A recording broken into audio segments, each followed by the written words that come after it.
లేదు, కాంగ్రెస్ పార్టీ రైతు డిక్లరేషన్ ఇచ్చింది వరంగల్ మీటింగ్లనే. అప్పుడు ఖుద్దు రాహుల్ గాంధీ సారే వచ్చిండు.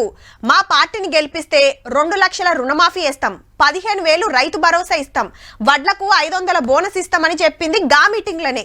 అటెన్కా ఎలక్షన్ల ప్రచారానికి వచ్చిండు ఓ మలక.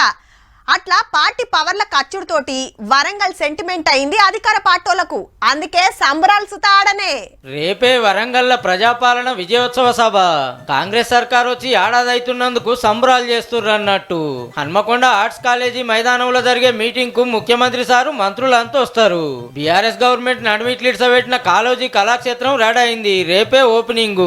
తెలంగాణ కోసం దండలాడిన ఈ పెద్ద మనిషి పేరు మినగట్టిండ్రు. అట్లనే మామ్నూర్ ఎయిర్పోర్ట్ కు తొవ్వ సాపైనట్టే. భూముల కోసం 205 కోట్లు పంపుతుంది గవర్నమెంట్. ఎయిర్పోర్ట్ డెవలప్మెంట్ చేసేందుకు పెద్ద ఫ్లైట్స్ కూడా ఏర్పాటు చేశాక 1.5 years లో చేయాలని 253 ఎకరాల భూసేకరణ కావాలి. దానికి నిన్ననే 205 కోట్ల రూపాయలను విడుదల చేస్తూ వరంగల్ మాస్టర్ ప్లాన్ ను ముంగడికి తెచ్చిండ్రు. అడ్మినిస్ట్రేషన్ టవర్ల కోసం 32 లక్షలు, ఇన్నర్ రింగ్ రోడ్ కోసం 80 కోట్లు.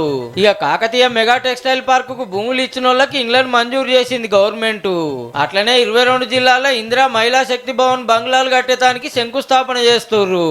ముఖ్యమంత్రి రాకముందుకే గిన్నిగనం సాంచినైతే ఇక రేపు వరంగల్ మీద వరాల ఆన ఉంటదని కూసైతుర్రట. చల్ మాయేలు వల్లనే వరంగల్ కు మస్తు చేసినామని బీఆర్ఎస్ లీడర్లు ప్రెస్ మీట్ పెడితే అటుకెళ్లి కాంగ్రెస్ దండు దిగింది. కేసీఆర్ గారు చేపట్టే వరంగల్ జిల్లా సస్యశ్యామలైంది. అదేవిధంగా ఇన్ఛార్జ్ మంత్రి అయితే వాడు పిట్టల ద్వారా తుపాకీ రాముడు, ఇవాళ వాళ్ళే కూడా మొత్తం బయట పెడతాం. తుపాకీ రాముడు కాదు, తూటాల రాముడు. తప్పనిసరిగా వదిలిండు బాణం. జైల్లో యోగా చేస్తా ఉంటున్నాగా, యోగా చేస్తావా మన నాలుక తీస్తాం బిడ్డ. ఇంకోసారి అరే తొరే అని మాట్లాడితే ఒక్కొక్కడు ఎట్లా నున్నగా ఎట్లున్నాడు చూడండి. ఆడ ఒక్కొక్కరు దున్నపో 1000 కోట్లు దీన్ని నున్నగా బలిచి వాస్తవాలని బాడుపులకు బాణాలు వేసుకుంటా